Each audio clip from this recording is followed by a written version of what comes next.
Human beings have thoughts and feelings that do not necessarily affect the professional performance of their duties. Ladies and gentlemen, the story you're about to hear is true. The names have been changed to protect the innocent.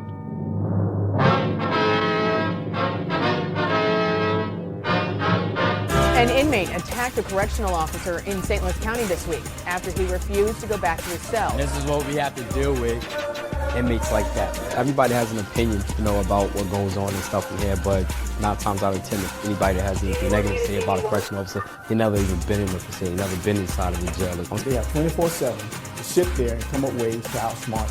So they always want to try, but we've got to be proactive. To remain professional and do a job. Officers being praised for their quick actions. Lake County Sheriff says, quote, they are heroes in my books. Regular day at the office.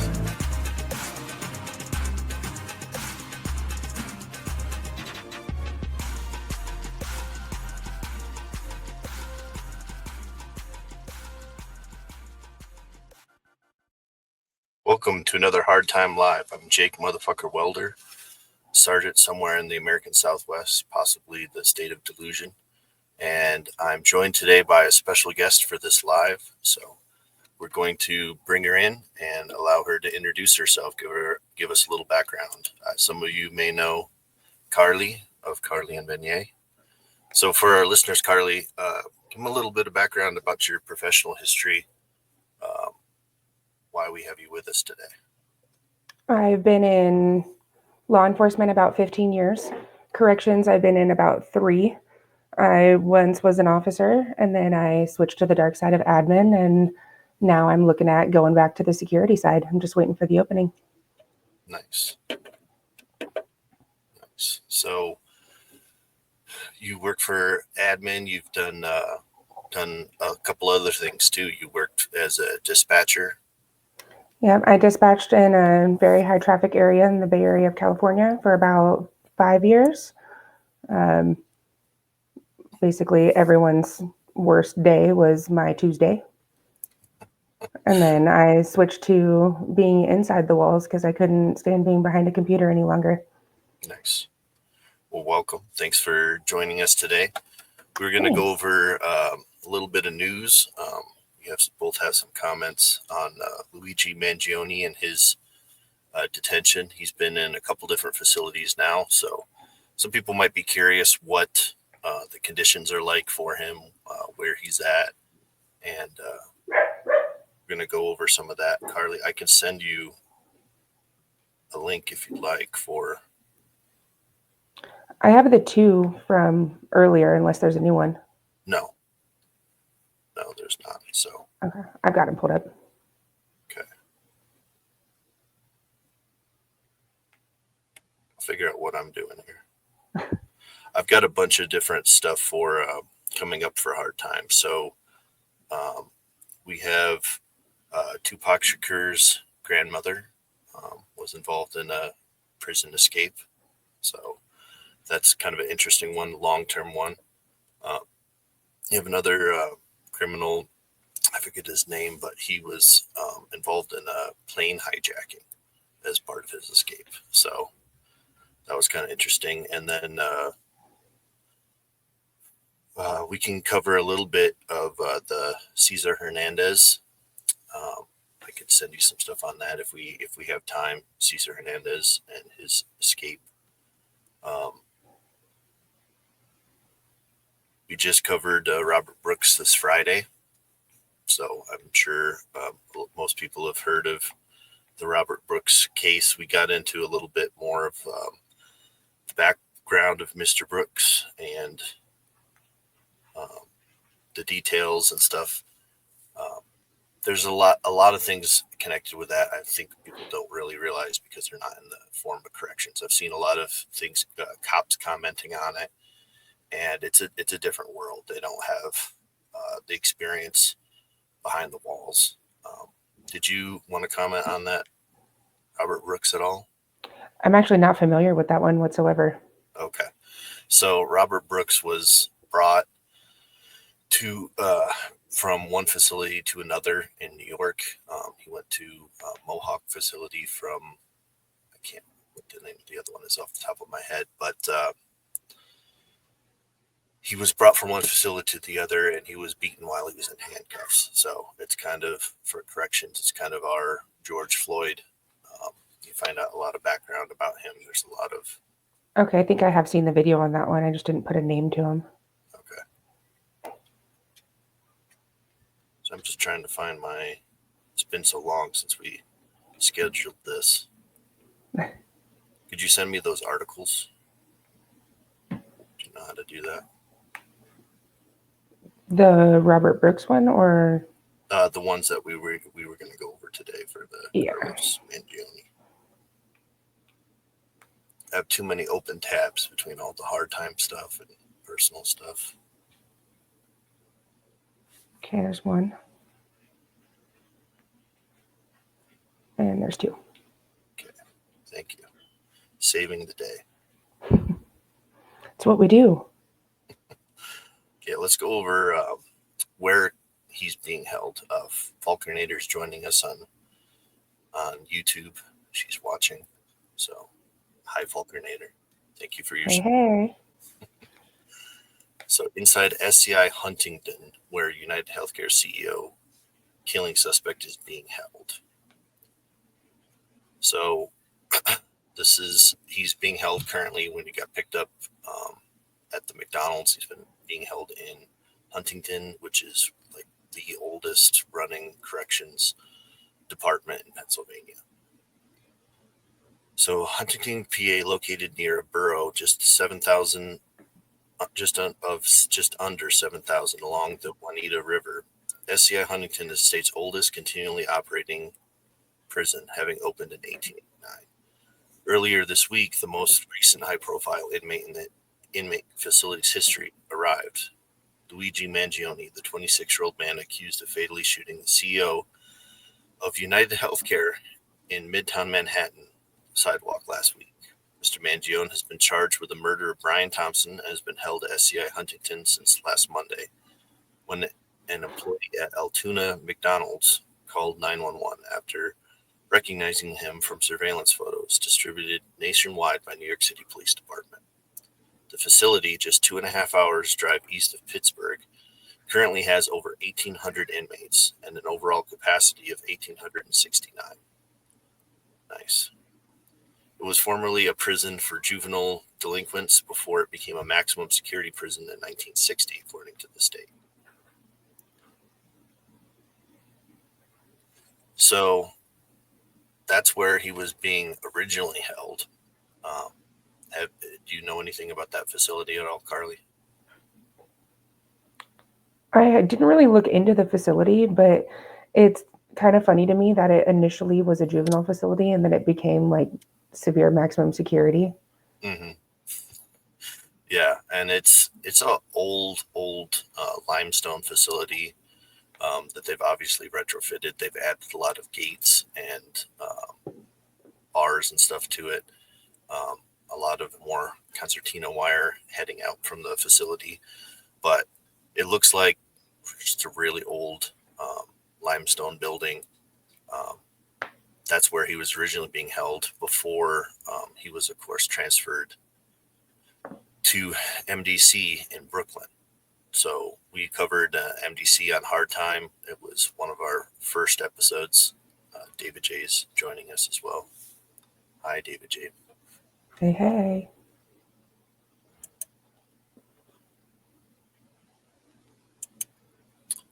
Falk says give Penny A pets for her. She is eating her food, but as soon as she gets within reach. But now he's in MDC Brooklyn, which we know is the famous site where, what's his name? Diddy is now at. Diddy's now there. There's a couple other high-profile inmates there. It was also where Epstein was held and where he did not kill himself. So it's those are open-face cells, barred cells, concrete floors, concrete everything, completely self-sustaining. So they're in there 23 hours a day. That's where he is right now. So I don't quite understand the hysteria. I guess Luigi Mangioni's not my type, but do you have any feelings on the case and the hysteria surrounding it at all? I don't understand it. If it was anybody else that was murdered, there wouldn't be the same hysteria. And so I don't understand why they're making such a big deal over it just because it was an insurance guy. It could have been the HR rep for the insurance company. Like, I understand people are angry at the insurance company, but it doesn't rely on one specific person. And also, there's this really cool thing that as soon as like you potentially have a felony, you're immediately unattractive. So I don't understand why everyone is like, oh my God, I need to put money on his books. Why? Yeah. Why? You and 125 other people? Like, he don't want you. He don't know you. What are you doing? For sure. And now we've learned a little bit more about his background. Apparently, he's, standing to inherit some wealth. So it sounds like he's going to have plenty of money on his books. You sent me an article related to that. It'll be interesting to see how that plays out because I think one of the stipulations was if he's convicted, he does not gain all of that. Like, I think that was one of the things that was built in, that if he goes to prison, now he doesn't get the money. Mm-hmm. So then he might need the 125 girls' help. Maybe he'll need some ramen sent in from his various followers. So this second article gets into a little bit more of how he's being held at that facility. So this is also from Corrections One. This is from the New York Daily News. So Corrections One, our favorite news aggregate that has all of the latest corrections news. This is report: suspect in United Healthcare CEO killing separated from other prisoners. Luigi Mangioni, a suspect in the killing of United Healthcare CEO Brian Thompson, is being held at SDI Huntington.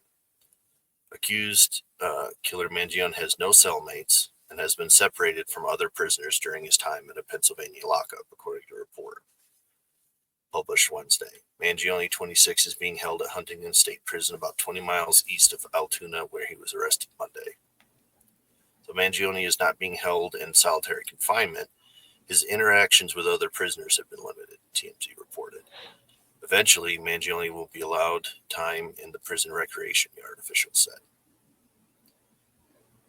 This has a special note here: for the safety and security of the facility, special management inmates must be segregated. In this tip, Risk Management Support and Lexipol co-founder Gordon Graham details the best practices for this process.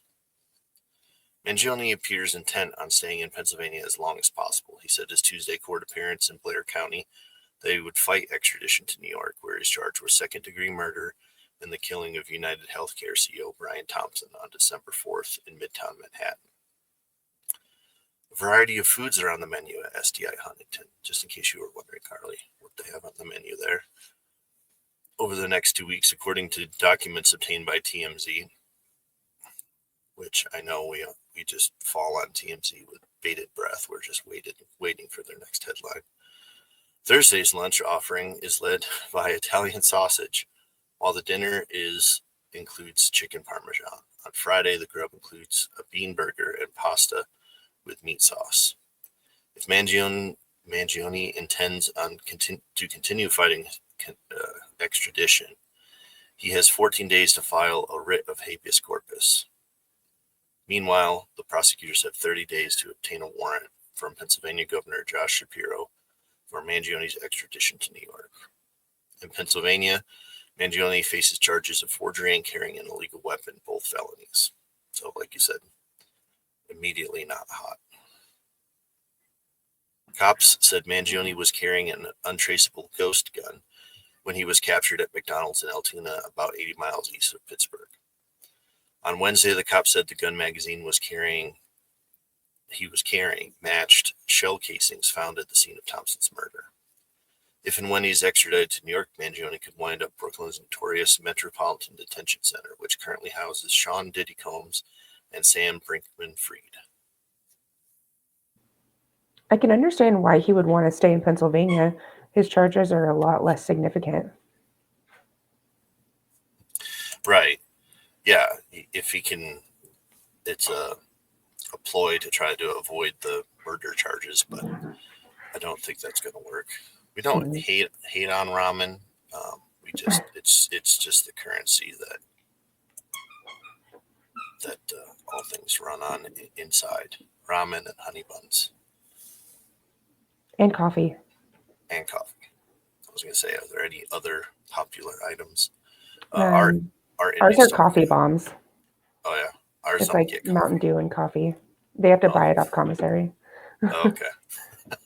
They'll like put a scoop of coffee grounds and then chug Mountain Dew with it. Yeah, they basically don't get any like stimulants at our jail. They don't get any caffeine really. So they don't get soda. They don't get coffee. They don't get tea, anything like. They can do like hot chocolate, I think. It's about the closest they can get. I think in county they didn't allow coffee, but since it's post adjudication, it's different. Yeah. Well, the other thing that gets me in this Luigi Mangione case is the ghost gun that they keep bringing up. He had a 3D printed lower and a 3D printed suppressor that he used. So a lot of people don't know what that means. It's just like an 80% lower that you're able to print off a. Hello, Chase. Thank you for joining us.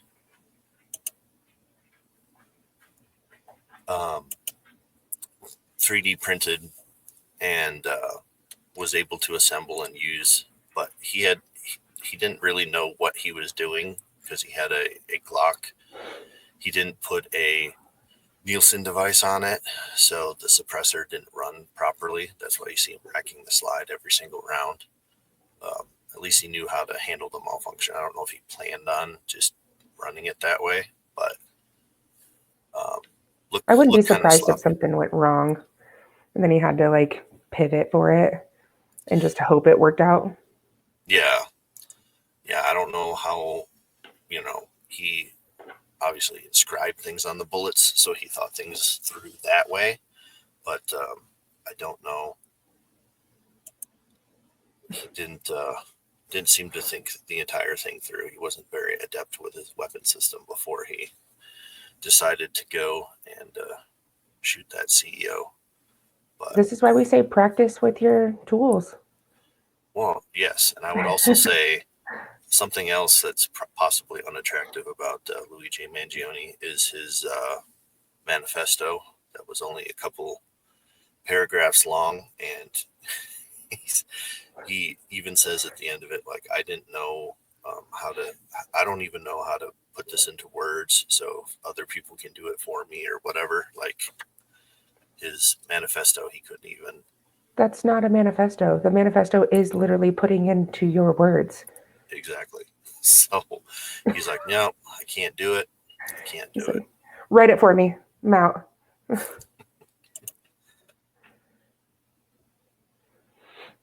David J.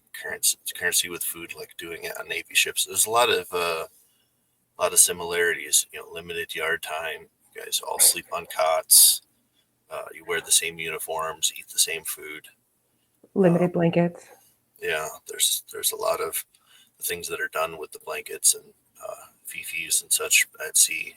There's a lot of things that are similar, I'm sure, to naval service. So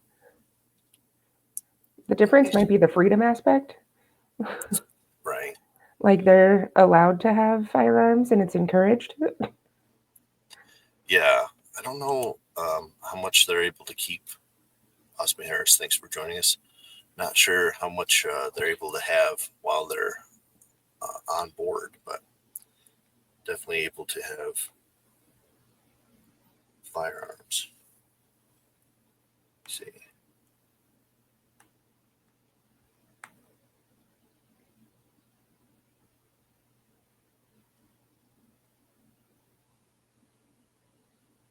Okay. I have some stuff here. We're only about 20 minutes in, and we've covered the main thing, the Luigi Mangione case.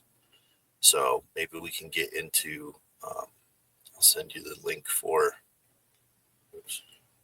It makes me laugh that so many people are into the Mangione case and that it's all people are talking about, like quote unquote large media. There's really not much to it. Mm-hmm. Like if you really break it down, there's nothing there other than people going crazy because they think he's attractive and that he got his eyebrows done in jail. Like he had his eyebrows done. I missed that. Yeah, that was like one of the things. They're like, how did he go from having a unibrow to being like totally threaded? I was like, okay, well, have you not seen them do haircuts in jail? Like, that's pretty common. Mm-hmm. Right.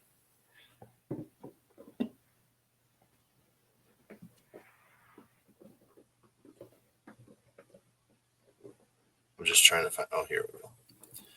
So, are you familiar? You lived in California at one point. Are you familiar at all with the Cesar Hernandez? He was the CDCR escape, right? Yeah. Little bit, yeah. Wasn't it during transport? It was during transport. So I can see if I can send you.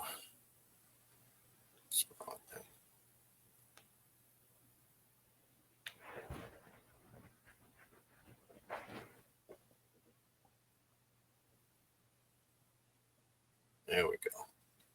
I kept hitting the button, and it was just adding another tab instead of sending you the case.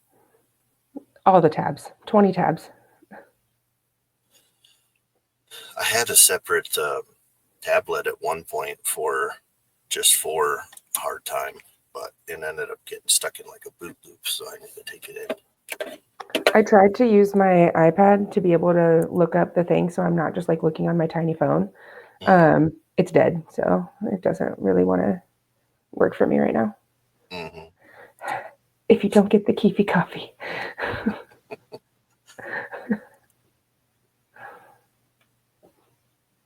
Yeah, I hear them. Can't print a booster for your suppressor. Sorry, go ahead, Carly. Oh, I said I hear the blue bag is the best kind. I don't know what kind it is, but it's blue.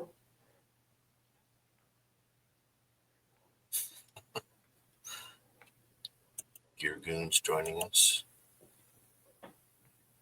Highly recommend if you have a free Tuesday, Thursday, or Saturday night.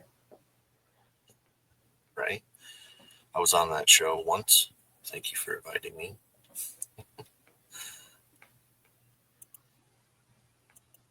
What's up, Zach? All right. Just catching up on our Keefe coffee. So what is Keefe coffee? Keefe is the like overlord, basically. It's the not manufacturer, but the commissary provider. Oh, okay. All right. Because I think they use like Aramark or whatever for ours. So it's like the same for, it was at one point anyways, same for the food as the commissary. It might be different now. I don't keep track. I don't eat the prison food. We just know when Keefe delivers, everyone sits and waits. I know they're always, because I have to process the commissary. I have to like make sure, check everything in before it gets distributed in the back. Mm-hmm. Usually while I'm doing visits up front for the public. And they're always, I'm getting radio calls and phone calls and stuff when they're coming in. Their inmates are asking when's their commissary coming. I'm like, they're all going to eat it 2 days anyways and then be hungry for 5. So yeah, we have like the actual commissary employees will come in and do the distribution, and then they'll check it back in intake before they come through. And then it's like a couple of them will go to each unit and just yell the names and pass them out. That way it's not on us. okay. Yeah. The floats will like distribute stuff, but I just have to check it in to make sure that we have it. I do the money orders and stuff like that too for it. So So, what we know about escaped killer Cesar Hernandez. This is by Jose Franco of KGET 17. Not Corrections 1. Not Corrections 1 this time. I do try to search out other sources and stuff. I'd seen Hector Bravo had commented on this case. He's doing like a whole bunch of photos and stuff where he puts Cesar Hernandez face on different I've seen those. characters and stuff with like the heads of CDCR. It's kind of funny. I like his takes Yeah. on his page. Very comical, even like it's not funny, but it's funny if you know. Yeah. Yeah, he's definitely got that like military sense of humor. Like, Mhm. but tried to get him on the show. He agreed at one point, but we just couldn't nail down the time. So we'll have to see if we can get Hector Bravo on the show at some point. But so this comes out of Bakersfield, California. More than a week after convicted killer Cesar Hernandez escaped from California Department of Corrections and Rehabilitation custody in Delano, officials are providing some more, but not much, information about the ongoing search. Hernandez escaped from corrections officers on December 2nd. That morning, he was housed at Kern Valley State Prison in Delano and taken to the courthouse on Jefferson Street for a court hearing related to an in-prison offense. Around 10:45 a.m., CDCR officials said Hernandez evaded staff, jumped out from the van, and ran off. A bystander captured video of Hernandez making a run from an unidentified officer. Hernandez was out of restraints and in full sprint. The escape prompted several days' search from the surrounding area to help the surrounding law enforcement agencies, including California Highway Patrol, Delano Police Department, and the Merced County Sheriff's Office. Schools in Delano were closed for 2 days to accommodate the law enforcement search. So first of all, so he had an in custody offense that he was going to court for. Why do you know why they don't handle those things virtually? Why they would have it in person? I don't know, because we handle ours virtually. Like we've even had it where the county will come out and we'll have them in the admin area, and then we'll bring the resident into the admin area, and then one of us usually sits with them. A lot of the times it's me. And then they still do their court hearing with the county deputy as well. And then it's like, okay, why can't we do this all the time? But sometimes if it's very local, they will have them transported. But most of the time, if they're already in our custody, to lessen the amount of transport going back to county, we just do it via Zoom. I don't understand why they were transporting for that, especially if it was while he was incarcerated having the offense. That would, you'd think, be more reason to not transport and to keep him where he is. Yeah, because inmates can do this. They can, fabricate a reason to go to court or fabricate a reason to go to the hospital oftentimes, and then use that to escape. I want to know why he wasn't in restraints. How did he get out of the restraints to go into a full sprint? So I think we'll get into that. I don't know if it's in this article or if it's in another article, how he was able to get out of restraints. But yeah, I've seen the video of him just sprinting across a open field. It must be just a large lawn that he's running across. And the officer has his service weapon out, but he's not doing anything. And that's another thing. Do you know in CDCR in California, how do they handle that for escapes? Are you able to use I don't know their policy on that. Okay. Yeah, I was don't know the curious. policy on it. I'm guessing, and Hector Bravo could probably comment on this, that I'm guessing that their use of force doesn't allow them to use deadly force or anything more than maybe a taser. I've heard of tasers being deployed for this sort Then of it thing. makes me wonder, like, if the locals, right, like from the highway patrol side, if you have an escaped inmate running and they just got out of their restraints and evaded a van that they were being transported in, that would be considered high profile. So if they were involved in the foot pursuit, they would be able to use force. Yeah, you would think so, but it depends on how quickly they were able to respond before he was able to get away. Mm-hmm. But yeah, those are a couple things that stick out to me. Like, why was he able to get out? Why was he running away? Why weren't they able to catch up with him or use force to stop him at this point? Do we know what the charge is that he was being transported for? No, I don't. Okay. I don't know off the top of my head. It might be in one of the articles, but so. All right. So let's continue with the article. It says on December 5th, CDCR said Hernandez had likely fled the Delano area. No shit. And the security risk had subsided. A be on the lookout alert was issued to California law enforcement agencies. On Wednesday, CDCR provided additional statement and said Hernandez was in leg and waist restraints. Okay. Prior to departing Kern Valley State Prison for a scheduled court appearance, officials did not elaborate further in their statement. CDCR's protocol includes inmates be positively identified, searched, and appropriately dressed. The statement also said transport vehicles are to be searched daily. On his radio show, Ralph Bailey said the source said Hernandez used a makeshift key to break free from those restraints. Hernandez then reportedly punched a guard before running through an open gate of the parking lot of the courthouse. CDCR officials have not provided any other details of the escape and haven't commented whether it was a planned escape. The incident remains under investigation, CDCR said in a statement Wednesday. It is unlikely CDCR will provide further comment on the investigation. In the instance of escape, CDCR must strike a careful balance between providing important safety information to the public and maintaining confidentiality of sensitive investigative details, CDCR said in the statement. CDCR is fully committed to locating and apprehending Hernandez. Prison officials also said two unidentified corrections officers who transported Hernandez on December 2nd are still on the job but in different roles. So, a makeshift key.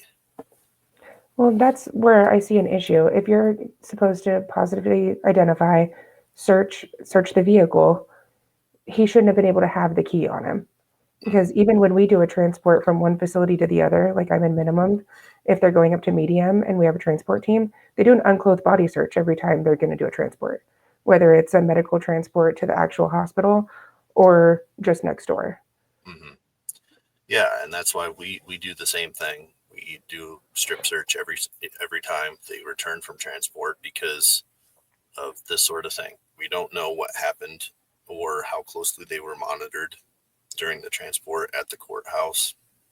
I did one transport to another part of the state, and it was nice. It was convenient, but it had me a little worried because they just took the inmate and put him in a cell with a camera and said, yeah, he's good.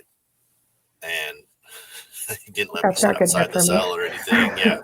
I was able to move around and go get lunch. And, like they had him in a cell in a locked area. It took several, probably half a dozen secure doors to get to that area. And then there were still 3 doors to get into the courthouse. So I felt somewhat confident having him in there.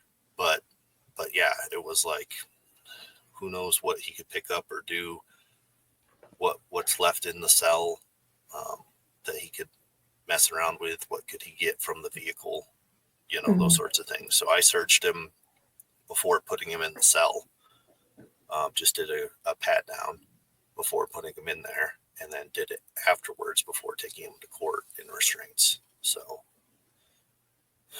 but yeah, a lot of things they kept up to us too, because in my state, juveniles, they're not allowed to be in full restraints in the courtroom. So we have to remove some of the restraints. that's also how I stopped my first escape, was I stopped in the vestibule to put restraints back on someone, and they took off running before I put anything on. So, yeah, it just shows you've got to watch what they're doing. I mean, did they check the mouth? Something as simple as that. Mouth and ears. Did he, hide the key somewhere else on his person where it was less likely to be searched? Stuck it in his hair, like. I would say the hair was a big one. Like, even when we were going through the academy, they would have people with like ponytails in and everything. And it was amazing to see the amount of people that didn't take the ponytail down. Mm-hmm. Yeah. Yeah. Well, I'm not hiding any keys on my head, but I could maybe stick some contraband in the beard. For sure. But yeah, we were just going over that last week with the female inmates. They're like, yeah, if you can wear a ponytail in the unit, but when you get searched, you have to take it completely out. So they're like, well, I just finished it. Like, really? And it's like, yeah. Mm-hmm. Well, even during visitation, like when I worked juvenile, their parents would do their hair. I'm like, unfortunately, I'm going to take it out as soon as you're done with visitation because you have to get searched before you go back to your pod. Mm-hmm. So you guys did in person where they were actually able to have contact? Yeah, it was kind of a strange concept because they actually came into the secured area. And so we would check them in at the front. They would come through into the secure area, and then they would use the gym for visitation. Yeah. And each kid could have 2 parents with them. Yeah, we had special occasions in a different program we don't use anymore, where they were able to do that, where they were able to come in for programming. We have to wand everybody down and pat parents down and stuff and bring them into the back. Eventually, they got rid of the pat searches because they're not criminals. We can't pat search them. I'm like, I asked for permission. But, I'm not just like frisking people just for the hell of it. But right now, our visitation is, just like you see on TV, 2 adjacent rooms with a window in between and a telephone. So I like that better. Yeah, we have in person where there's an officer in there and it's camera view, but people still try to skirt the system and then they get caught and then it becomes a thing. Yeah. But in Max, they'll do the window with the telephone. Yeah, ours is pretty high security as far as the state. I mean, they get pat searched going to and coming from pretty much every area whenever they leave the cell block, and then they get searched, and their cells get searched in the cell block every day. So it's like doing almost a shakedown every single day. Officers are checking different things. There's still things that can be caught. It's not quite as thorough as a shakedown, but as close as you can get for doing that 3 times a day. So helps with a lot of things. Mm-hmm. Zach says he had somebody abscond during a work detail. We were advised to let him run, but our van searches before going out anywhere were hella thorough. So if he's doing the work detail, he's the one driving him out there, and they thoroughly search everything. That way, if he does take off running, there's a 90% chance he probably didn't take anything with him because there's nothing to take. Right.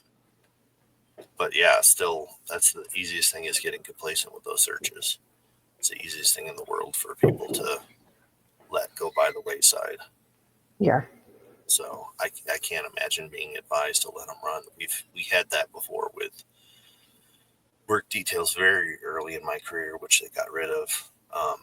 Now they have inmates that are on probation do the work details, not incarcerated. So we have CRCs, so they're like that in between reentry. Mm-hmm. So it's like you qualify to not be locked up in prison and you're allowed to hold a job in the community, but you have to come back to the actual work camp before being actually released. You can only have a certain amount of money on your person. You can still only have a certain amount of things, but they have like actual laundry, actual stove, so they relearn how to survive on their own when they get back out into the community. Nice. So kind of like a halfway house type deal. Mhm. Yeah, we have the one facility. They used to have a maximum, which they closed down. Now it's actually like just a abandoned facility there. In the back, have max security. Up the hill is a treatment center, and which is accessed by another road. But it's just funny, the treatment center overlooks the jail. Mm-hmm. And then they have the main complex, which it's set up more like a college complex. This is the state facility I don't work at, where they have different pods that are like separate buildings, and you walk through a central courtyard and stuff to get to things. Okay. And they actually have programs for like where inmates can wear they'll wear like normal corrections clothing, but if they qualify for special program, they wear like polos and khakis, and they're able to go out on passes. And there's even a sports program where they compete against other high schools and stuff. Oh, nifty. So that's kind of cool. But I miss having the maximum security unit that they had, because they also used it for like people that were serious offenders, the ones that had aged out and turned 18 but were still on juvenile sentences and stuff like that would be there. It was always fun doing a transport, because 9 times out of 10 they didn't want to go, so I'd have them like in the wrap restraint, like buckled in the back, so they're on their stomach for like 2.5 hours, 3 hours. Oof. driving there, so they're all stiff but re-energized and trying to fight when we got there. So it was We always only fun. had one. We only had one that turned 18 while they were with us. Mhm. And we had scheduled it prior with the county jail. It was probably a 7-minute drive for them to come pick him up when he turned 18. And then they got busy. Things happened. It wasn't really something that they could control either. We didn't have the amount of staff in order to be able to do the transport, because we were running really short. Yeah. So they have to be separated sight and sound. So they couldn't even be in the booking area, because if we had someone come in, then now they have sight and sound. And luckily we didn't, but we ended up putting them in the holding cells, where we would have had to go the long route of taking them through like the admin hallway if we did have a booking, because sight and sound, right? So if we're walking through intake and from the booking area, there's no holding cell that doesn't have visual. Yeah, it's kind of crazy how the facilities differ with security and stuff. Like I said, it kind of startled me when I went to the courthouse, and they're like, "Oh, just throw him in a cell and just leave him there." I mean, it was secure. Like, there was no way he was getting out of there, and he was going to like a halfway house type program before starting parole. So he didn't really have a lot of reason to try to run. But yeah, crazy. But sometimes they self-sabotage, and we don't know when or if it's going to happen. So until they're actually granted that, you still have to take all those precautions. Yeah. Well, like I said, I've been on transports to the dentist and stuff, and people try to run. Or more often, the thing that we're running into now with the transports is that we have people just trying to be inappropriate and whatever when they get out there. Mm. Being inappropriate with the female staff and stuff, like making comments and things like that we're trying to correct, which I remember using my daddy voice doing that back in the day. But we have a lot of corrections officers that are like a lot more progressive than I guess, that are go a lot easier on the inmates. So we're getting complaints from the dentist's office and stuff, because nobody should be subjected to those kind of comments. No, that was one of the things that I stopped immediately. Like when I transferred from the women's to the men's, and you have to announce when you're on the unit. And then, so you'll say female on unit, and people will be like, prove it. I'm like, you right here, right now. We're not doing that. And then they're just like, oh my God, she's actually going to get me in trouble. I'm like, yeah, you don't fucking talk to me like that. That's for sure. Not happening. I was like, and don't let me catch it with any other staff either. Yeah, well, and I would remind them too, there's no cameras, so you need to watch what you're watch what you're saying. We're in a different environment now, and I own you. So This was under camera. yeah, this wasn't. We took them to an offsite.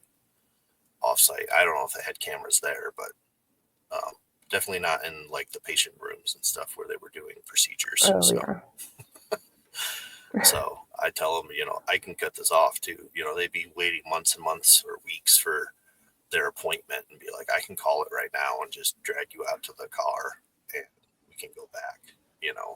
Like, no, I need whatever, my Invisalign or whatever the fuck. And I'll be like, nope. But if you need it that bad, then you can respect the dentist that's doing the work.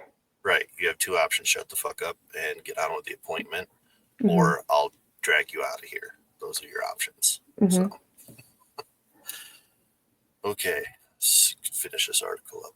It says both are still correctional officers and assigned to other institution positions and are working in non-transportation assignments at this time. That makes sense. Yeah, that doesn't surprise me. That just sounds like regular protocol. It's like whenever there's an officer involved shooting, they get admin leave until the investigation's over. Mm-hmm. Says Hernandez was serving a first-degree murder sentence of 80 years to life with the possibility of parole. Hernandez shot and killed a man near Linwood Bar in June 2018 and had been serving the sentence since 2019 at Kern State Prison, followed by Kern Valley State Prison. The U.S. Marshals are offering a $5,000 reward for information leading to the capture of Cesar Hernandez. Anyone with information is asked to call 661-969-1187. 979. 979, sorry. So if anybody sees Cesar Hernandez, look up the correct number and call them. Call 911. It's easier to remember. I was going to say, why wouldn't you just call 911 and be like, hey, I have visual of your escaped convict. Like, come get him. It's like, what was it, Little Rascals? What's the number for 911?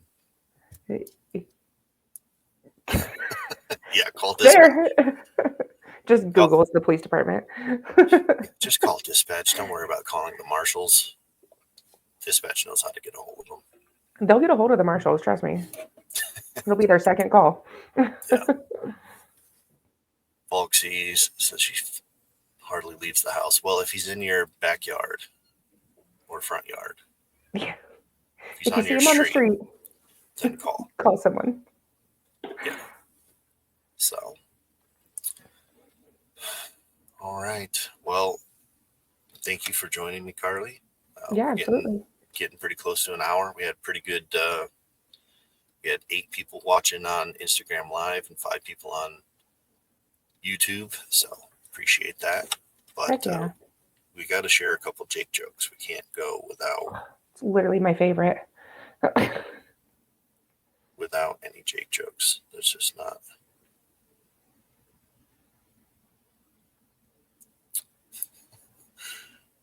So how do snowmen get around, Carly?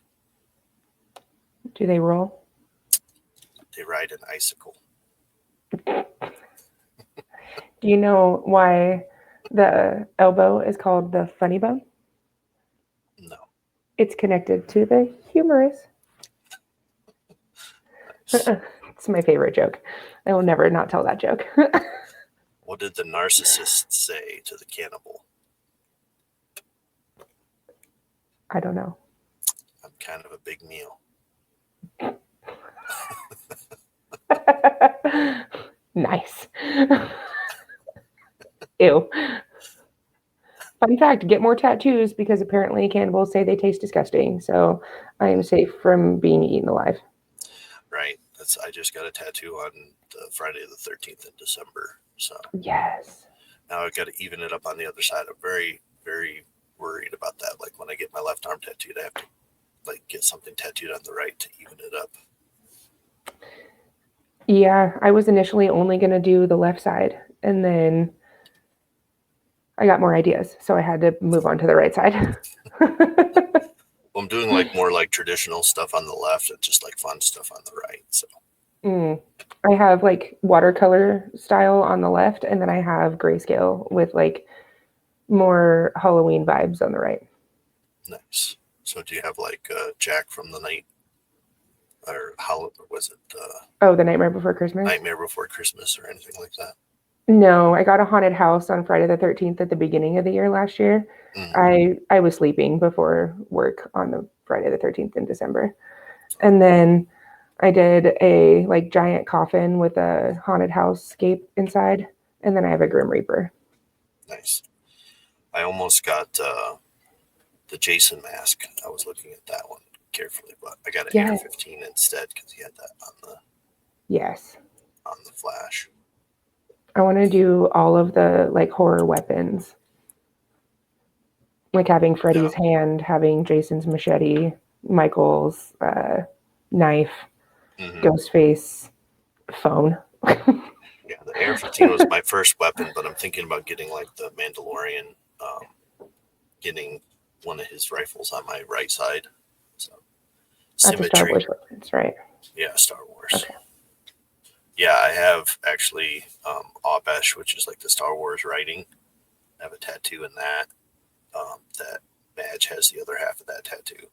And then I have one. Madge. And then I have one in Mandalorian as well.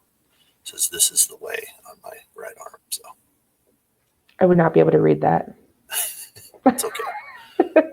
You'd have to get in kind of close. So Carly, what do you call a one-legged hippo? Oh, sad. Mooding. A hop. Oh.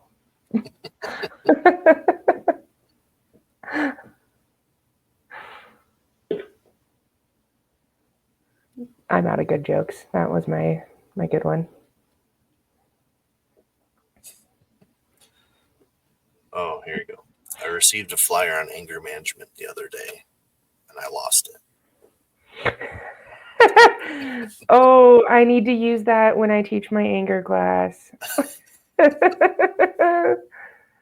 Okay. I'll send you that one. I've got two good ones, and they're related. How do you catch a unique cat? Unique up on it. Damn it. How do you catch a tame cat? A what cat? A tame cat. I don't know. Tame way.